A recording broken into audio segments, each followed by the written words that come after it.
4 जनवरी 2022।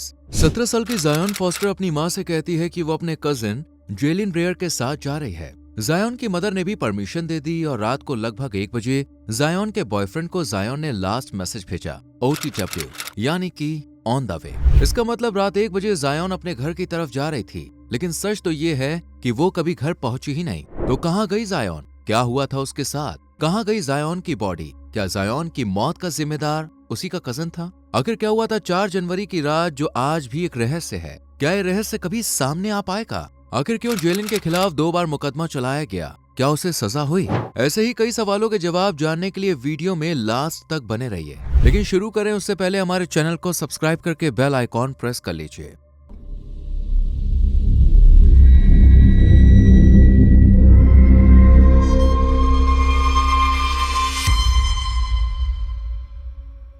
दोस्तों, ये case file एक जिंदा दिल लड़की जायन फॉस्टर की। जायन ने जिंदगी को लेकर काफी कुछ सोच रखा था। उसके भी कुछ सपने थे जो पूरे होते इससे पहले ही किसी ने जायन से उसकी सांसें छीन ली। दरअसल 17 साल की जायन फॉस्टर अपनी मदर सियरा मिल्टन और यंगर सिबलिंग के साथ मिशिगन के ईस्ट पॉइंट में रहती थी। वो बहुत ही खुश मिजाज, एक्टिव, कूल और कॉन्फिडेंट लड़की थी, जिसे जिंदगी अपनी शर्तों पर जीना मंजूर था। वो इस डेट्रॉइट के हाई स्कूल में 12th ग्रेडर थी। पढ़ाई में तेज जायन इतनी फ्रेंडली थी कि क्लास में सभी उसके फ्रेंड थे। इवन पूरे स्कूल के टीचर्स और बच्चे जायन को पसंद करते थे।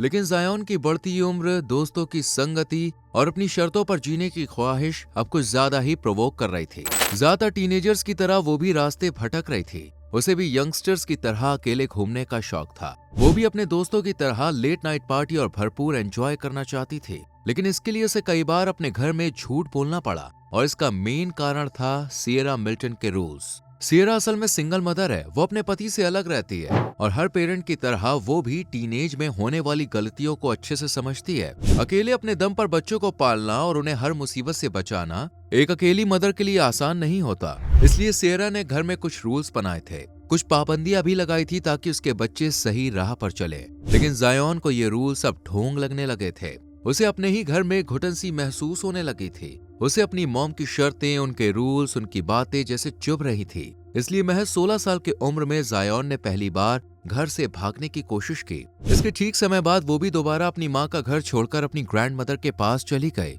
ये जनवरी 2022 से कुछ समय पहले की बात है। तब सियरा और उसकी मदर ने जायन को समझाया और वो फिर से घर लौट आई और फिर सब कुछ नॉर्मल चलने लगा। लेकिन अब जायन अपने पैरों पर खड़ा होना चाहती थी। वो चाहती थी कि अपने बड़े बड़े खर्चों को वो खुद पूरा करे। इसलिए स्कूलिंग के साथ साथ जायन ने एक पार्ट टाइम जॉब ज्वाइन की और 4 जनवरी 2022 को वो भी ईस्ट पॉइंट में डेट्रॉइट वेक कंपनी में काम कर रही थी।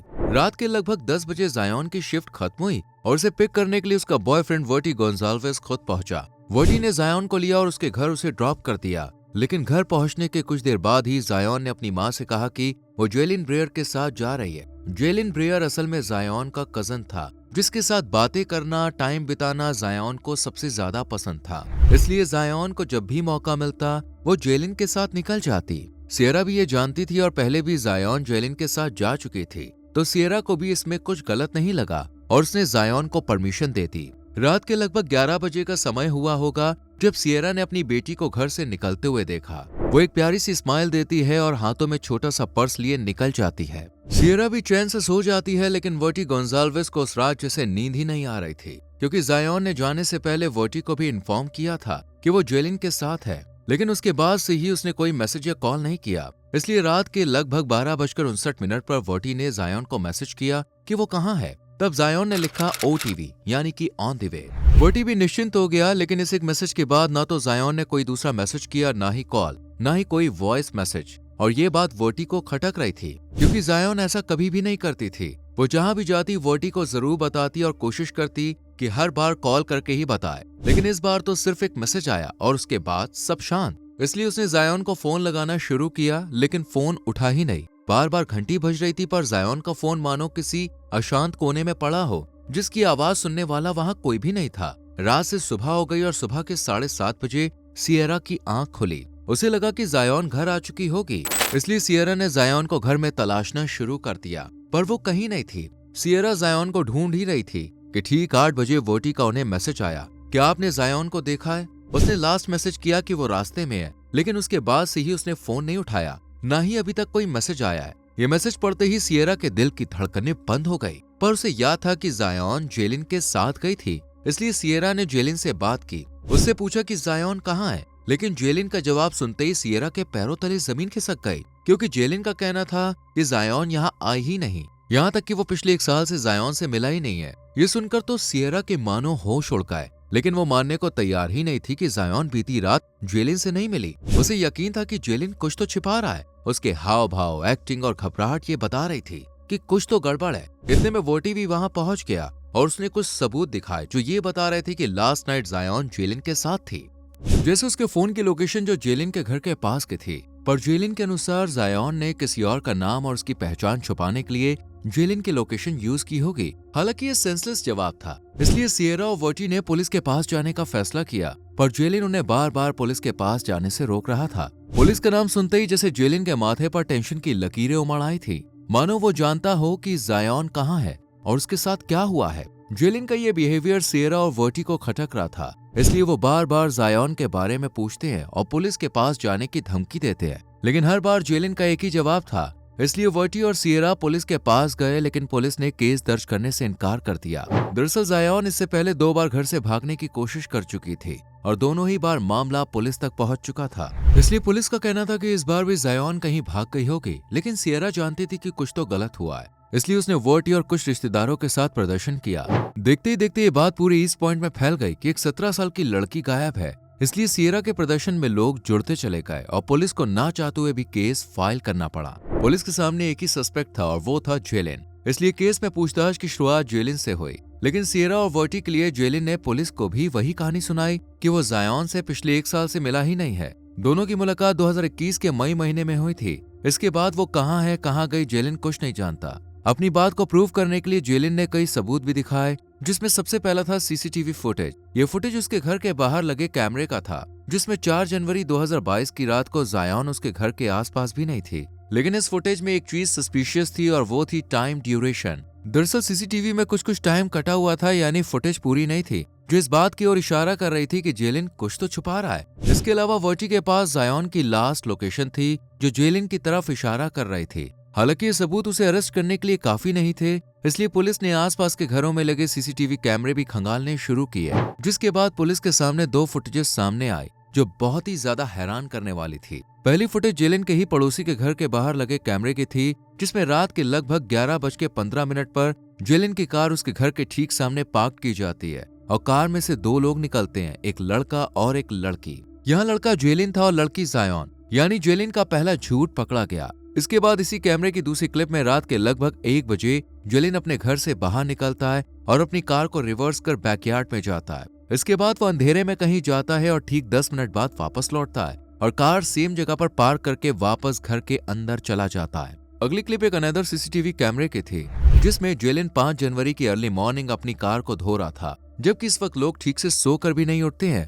अब जाहिर था कि सुबह सुबह कार को धोने और रात को 1 बजे उसे कहीं ले जाने के पीछे कुछ तो कहानी थी। इसी कहानी को जानने के लिए पुलिस जेलिन को अरेस्ट करती है और उससे पूछताछ शुरू करती है। जेलिन शुरू में तो कुछ भी बोलने को रेडी ही नहीं था। वो अलग अलग कहानियां बना रहा था, लेकिन जेलिन को गायब हुए अब काफी समय हो चुका था, इसलिए पुलिस जेलिन की स्टोरी सुनने के मूड में नहीं थी। इसलिए जेलिन से सख्ती से पूछताछ की जाती है और डर के मारे जेलिन भी उस रात की दर्दनाक कहानी बयां करता है। वो बताता है कि उसने रात के 11 बजे जायन को उसके घर से पिक किया था। दोनों साथ में ही जेलिन के घर पहुंचे और चिल करने के लिए स्मोक करने लगे। दोनों ने खूब सारी बातें की और काफी देर तक स्मोक करने के बाद जायन कुछ थकी थकी सी फील करने लगी, इसलिए वो सोफे पर गई और वहां सो गई। जेलिन को लगा कि जायन सो रही है, लेकिन काफी देर के बाद उसने जायन को देखा तो वो सांस नहीं ले रही थी। उसकी सांसें अचानक से रुक गई। जायन की यह हालत देखकर जेलिन घबरा गया और वो डरने लगा कि अब आगे क्या होगा। वो चाहता तो मेडिकल हेल्प ले सकता था, लेकिन उसे लगा कि जायन की इस हालत का जिम्मेदार उसे माना जाएगा, इसलिए उसने डॉक्टर या अथॉरिटीज की मदद लेने की जगह जायन की बॉडी को ठिकाने लगाने की सोची और जायन की बॉडी को अपनी कार में रखकर हाईलैंड पार्क के पास कचरे के ढेर में फेंक दिया। जेलिन की कहानी में काफी कुछ सस्पिशियस था, लेकिन इतना तय था कि उसी ने जायन की जान ली है और उसकी लाश को भी ठिकाने लगाया है। इसलिए पुलिस ने जेलिन के खिलाफ केस कोर्ट में पहुंचाया और उससे एक बार फिर से पूछताछ की और इस बार अपनी स्टोरी में जेलिन ने एक लाइन और ऐड की। उसने कहा कि उस रात जायन और वो स्मोकिंग नहीं कर रहे थे, बल्कि उन्होंने LSD यानी एक पावरफुल ड्रग भी लिया था और ड्रग के साइड इफेक्ट की वजह से जायन की तबीयत खराब हुई। इसके बाद की कहानी लगभग हर बार सेम रही, इसलिए पुलिस ने जेलन की बताई लोकेशन पर जायन की बॉडी को खोजना शुरू कर दिया। बॉडी को ढूंढते हुए 1 से 2 से 3 दिन और दिनों से कई हफ्ते गुजर गए। इवन पूरा महीना गुजर गया, लेकिन जायन की लाश कहीं भी नहीं मिली। हर बार जेलन से जायन की बॉडी के बारे में पूछा जाता और वो हर बार इसी लोकेशन के बारे में बताता, लेकिन कई हफ्तों की खोजबीन के बाद भी पुलिस के हाथ खाली थे। वहीं जेलन के जवाब में भी कुछ खास बदलाव नहीं आ रहा था, लेकिन इतना तय था कि उस रात जरूर कुछ भयानक हुआ था, जिसे छुपाने के लिए जेलन हर बार अपनी कहानी में कुछ नया ऐड कर रहा है। Picture's already painted, of course, and once we get to have that in our head, it is what it is. We but Zion was not in any way violent. That wasn't hurt at all.